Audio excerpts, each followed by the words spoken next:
From the studios of Farm Journal Broadcast, this is AgDay.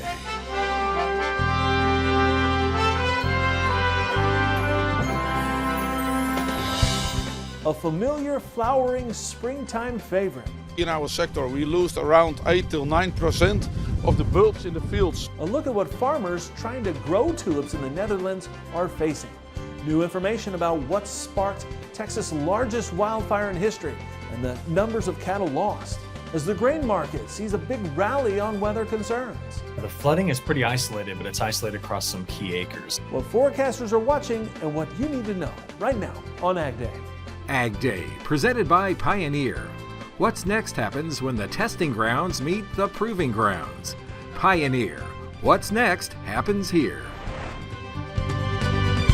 Good morning, I'm Clinton Griffiths. Corn and soybean markets rallying last week with soybeans pushing above the $12 mark. It comes as weather in the U.S. and especially in the southern hemisphere gets more attention. AgDay's Michelle Rook joins me. Michelle, South American weather is really running the gamut right now, isn't it? Right, Clinton, ranging from flooding to drought. And of course, we've been talking about these weather issues in South America all winter, but the problems are continuing to pile up. The corn, soybean, and meal markets finally added some weather premium last week, resulting in fund short covering and some chart breakouts. And one noted weather expert says their forecast down there doesn't show much change. South America is seeing some big weather extremes. Areas of Argentina and southern Brazil have had severe weather, torrential rains, and some flooding that has slowed the soybean harvest and threatens the quality of the crop. Farmers in southern Brazil have nearly a quarter of the beans yet to harvest. Flooding is pretty isolated, but it's isolated across some key acres, and that's down in a place called Rio Grande do Sul, so the Rio Grande of the South. And it's the southernmost state in Brazil. And if we look back over the last 2 weeks using satellite data to estimate total rainfall, we've got some numbers down there that push 500 millimeters. So that's nearly 20 inches of rain hitting some key acres. That area grows 15% of Brazil's soybeans, and losses are estimated at around 3 million metric tons, or around 15%. That area also grows 20% of Brazil's first season corn crop. However, in stark contrast, Snodgrass says north of that area, the rain is shut off for the second crop corn in parts of Brazil. You get just north of it. I mean, literally, what's north of Rio Grande do Sul? It's Santa Catarina, then Paraná. And that is where all of the safrinha crop is grown. And it's been bone dry there lately. And we're not expecting any rain to come back on a lot of that safrinha crop. So yes, you have this split, north very dry, south extremely wet. So you're either in flood or you're in drought right now if you're in those pockets of South America that grow a lot of the crops we talk about. He says those areas are expected to see continued dry conditions as the monsoon season shut down about 2 to 2.5 weeks early. And already just in the last 2 weeks, we found places that have not picked up any additional late season rains, which have been critical for the safrinha crops. So will we see a response in yield and production? Possibly, but it wouldn't be something that I think would hit major, news until harvest happens in June, that we could see the influence of this dry weather. And it's not just dry. Temperatures are running 5 to 8 degrees Celsius above average, which means it's quite warm for autumn weather down there. In Argentina, farmers have also seen leafhopper damage in corn. As a result, the Buenos Aires Grain Exchange lowered the corn crop by 3 million tons to 46.5 million. I'm Michelle Rook reporting for AgDay. All right, thanks, Michelle. Scientists continue to pore over cases of avian flu in dairy cattle to learn more about how the virus is spreading. A preliminary study was just released. It was conducted by researchers with USDA, colleges of veterinary medicine, along with several labs. Researchers saying the virus was probably circulating in cattle for about 4 months prior to confirmation by USDA, which happened in March. Veterinarians in Texas report first noticing some dairy cattle experiencing a cut in production in late January.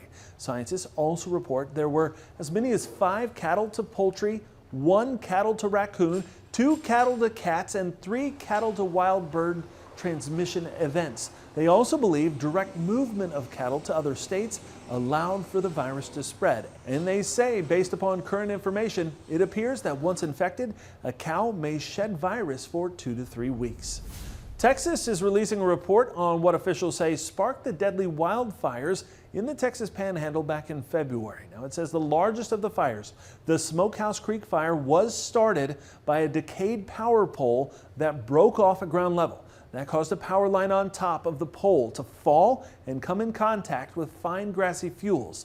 The area at the time was seeing high temperatures, low humidity, and severe winds. Now, it says the fire grew rapidly, moving at speeds of 6 to 8 miles per hour, growing to 95 miles and stretching into Oklahoma. Now, by the time it was contained, more than 1 million acres had been lost, especially in Hemphill and Roberts counties. It says more than 15,000 head of cattle were killed.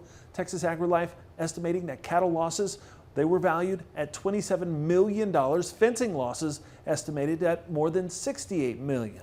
The report saying the largest and most destructive of the wildfires were caused by power poles and lines that had not been effectively maintained or replaced by a utility provider and an oil and gas operator. It's reported several lawsuits have already been filed against 2 power companies and others by homeowners and ranchers. The central part of the U.S. was in the bullseye for severe weather last week, and it looks like that is continuing into this week. Meteorologist Martin Lorimore has a look ahead. That's right, Clinton. If people are feeling the deja vu in the center part of the country, yeah, we just got done with those severe storms and we're expecting more.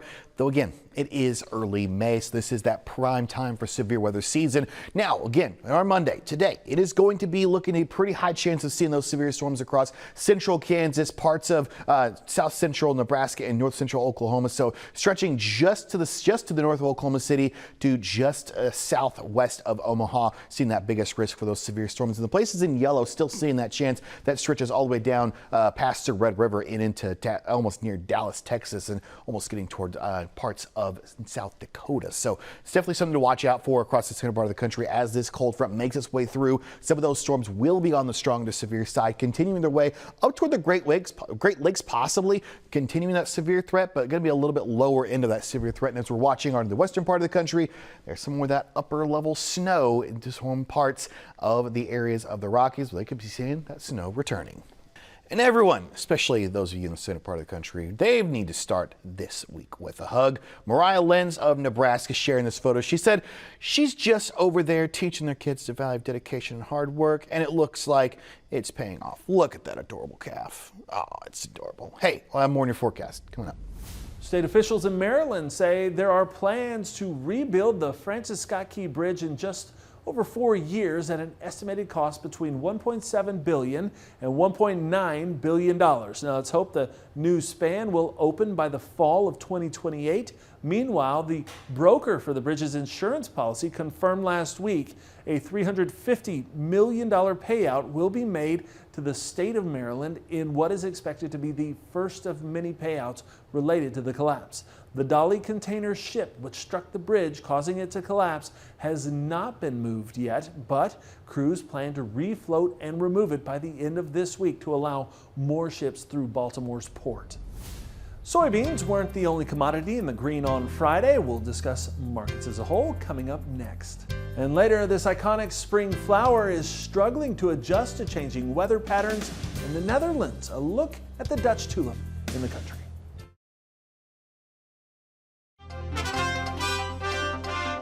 Yes, soybean futures rallied back to near $12, but that wasn't the only bright spot on Friday. Michelle Rook is back with more in Markets Now. Grains had a nice rally on Friday. U.S. Commodities Down Rose is back with us, and let's talk a little bit about this grain rally that we've had. It looks like we started first in the wheat market with the weather market, and now it's moved over into the row crop sector. Are we trading U.S. or South American weather?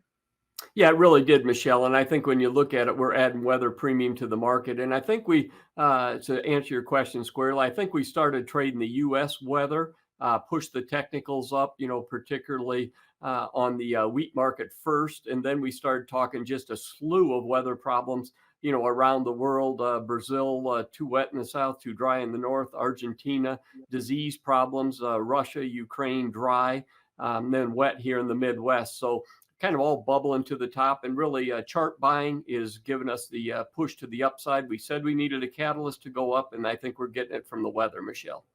Yeah, no doubt. So we've had some nice chart breakouts. Can we keep going? Well, it's one of these markets that always on friendly markets, bullish markets, if you will, it always builds itself day by day and week by week. And then we'll just see how the cards come up. see how the weather looks going forward, not only in the U.S., but in South America. Too wet in the south, too dry in the north. Argentina has disease problems in their corn. We're too dry in eastern Ukraine and in Russia. So we'll see how those unfold here. But certainly the technicals are positive right now. And beyond watching weather, we are also going to be watching for this upcoming supply and demand report. We're going to get our first new crop estimates in that. That'll be a big report, won't it? Yeah, I think it's going to be a wake-up call here, just telling us that we've got a big ending stock still around us in the U.S. on corn. Here at U.S. Commodities, we think it's going to be somewhere around 2.5 billion bushel carryout on corn, probably somewhere around 380 million on soybeans. So certainly we need something to change a little bit. The world numbers on corn may take us down about 400 or 500 million bushels. We'll see with the problems we've had around the world. So I think that'll be one to see what we get out of that, see what the weather looks like, and see how we react to the bigger numbers going forward.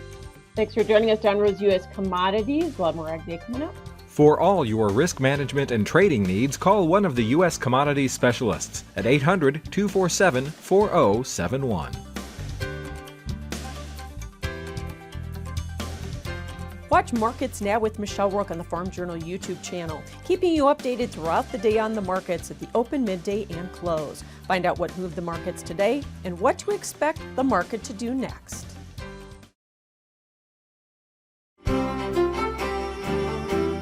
Yeah, I just want to reiterate again, we talked about it earlier today, but I really want to show you the severe threat for a lot of the country, in the center part of the country, stretching in from south central Nebraska all the way to north central Oklahoma. Make its way just to the east of Woodward. You'll be seeing that severe threat stretching all the way through the center part of the country as those highest chance for severe weather for on Monday. So to keep an extra watch out, make sure you're in tune with your local weather too. Of course, make sure you're going to be safe for your day today if you are going to be getting out, maybe doing some planting. But again, watch out for that rainfall as well. Some of it could be a little bit heavy because precipitation over the next several days is going to be pretty intense, especially areas that don't really need it. I know we're talking about a bit of a flash drought in parts of western Kansas, and unfortunately not seeing a lot of that. But if you're in the center part of the country, again, a lot of those areas seeing up to 1-2 inches of rain. And with this cold front moving through, a vast majority of the southeast going to be seeing that chance of 2-3 inches of rain over this next week. So plenty of rainfall, but unfortunately places that need it out toward western Kansas and southeastern New Mexico,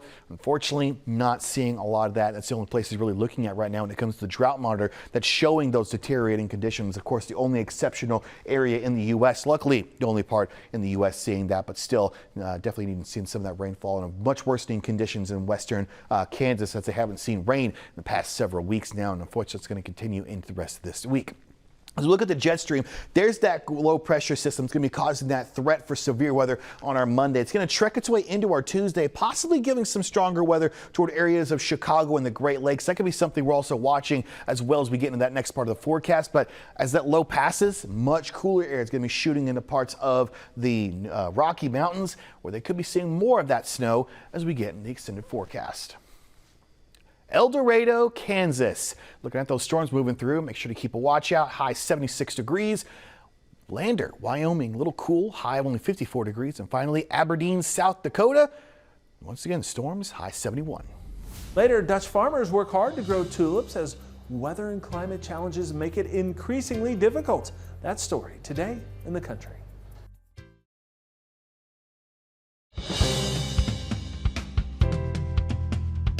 AGCO hosting a grand opening for its Fendt Lodge in Jackson, Minnesota last week. The Jackson operations facility includes 1 million square feet and 164 acres of high-tech manufacturing, and now a new Fendt Visitor Center. The 16,000 square foot lodge is Fendt's official home in North America. The team plans to host dealer training, sales meetings, and brand celebrations at the lodge, along with providing opportunities for farmers to test out equipment on site. We've designed this space around 3 principles. Education, where we can not just educate farmers, but also learn from farmers about their challenges and help them solve those challenges with Fendt equipment. To experience Fendt. So experience this amazing factory that we're in, experience Fendt innovations with interactive displays, drive a Fendt tractor or drive a Fendt tractor in a simulator. So there's everything that you want to learn about the Fendt brand is captured in this space. It's a declaration of our dedication to this market. From 2021 to 2023, we've almost doubled our business, 2 years ahead of our game plan. Our trajectory is the same thing going forward. We want to continue to grow.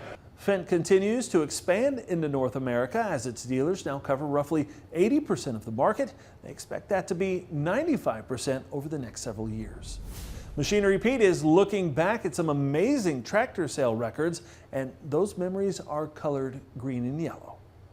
Well, you know, folks, 10 years ago this spring, I remember a very famous auction up in Big Rapids, Michigan. It was on March 15th of 2014, and on that auction was this immaculate 1992 John Deere 4055 two-wheel drive tractor with one owner, only had 498 hours on it, and sale by Vander Koch auction, and it sold for $63,750. And I posted our Machinery Pete YouTube video of it selling. And folks, I remember after that sale writing a blog basically saying, geez, you know, I don't think this record will ever be broken. Well, a little over 2.5 years later, we went to a farm auction in St. Edward, Nebraska on December 19th of 2016, sale by my friend auctioneer John Tenney. Here's a picture of the 4055 that sold that day, an 89 model two-wheel drive, only had 215 one-owner hours on it, and that sold for $93,000. And pretty much same deal, folks. We posted the Machinery Pete YouTube video of it selling. People chatted about it. And again, the feeling was that record price will never be touched. Well, I think you know where I'm going on this. Last Monday, April 29th, 2024, on the retirement auction for R&M Motors in Berlin, Wisconsin by Wilkinson Auction Realty, this John Deere time machine was on the auction. It was a 92 4055. It was mechanical front, but it only had 22 actual hours on this thing. We knew it was going to sell high, but folks, I mean, are you sitting down? It sold for $275,000, almost exactly triple that previous record price of $93,000 from over 7.5 years ago. And that, folks, this just isn't a dramatic example of the increasing interest in these super nice condition tractors from the 80s and 90s. All right, thanks, Pete. Up next, the beauty of spring flowers. These iconic tulips are a tradition for Dutch farmers, but growing them is getting harder. We'll tell you why next.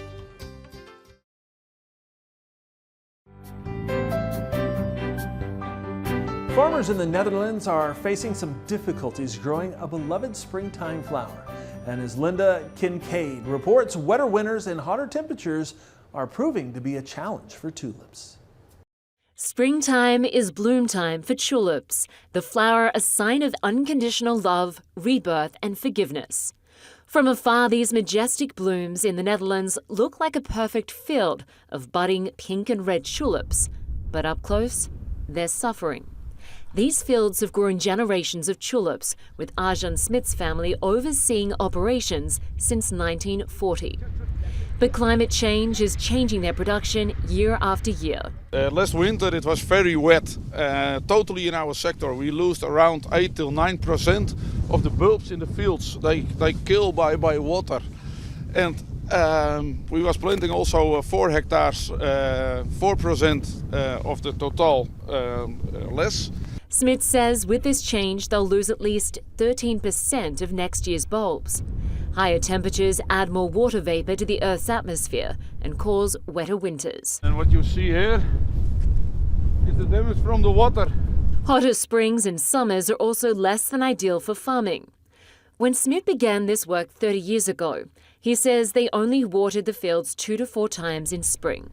Now he says sometimes they have to water them every week. But the changing climate is not the only challenge. Farmers say Brexit and its increased border controls could have negative repercussions for tulip farmers. I think it costs export from the Netherlands, from the flower industry to send to England. Because sometimes it happened that trucks staying many days to waiting by the border before they can pass. Even with an uncertain future, Smith stays positive, recalling the smiles his flowers brought when he donated them to the people of Ukraine. I was silent there. People comes to me, they tell me with tears in their eyes and shaking their voice, thank you for the flowers. it means for us a little bit mental healthy. That gives you then everybody can say what they want, but we need flowers. They need tulips, more different varieties, more colors, happiness. Linda Kincaid, CNN. And that's all the time we have this morning. From all of us here at AgDay, I'm Clinton Griffiths. Have a great day. Thanks for watching.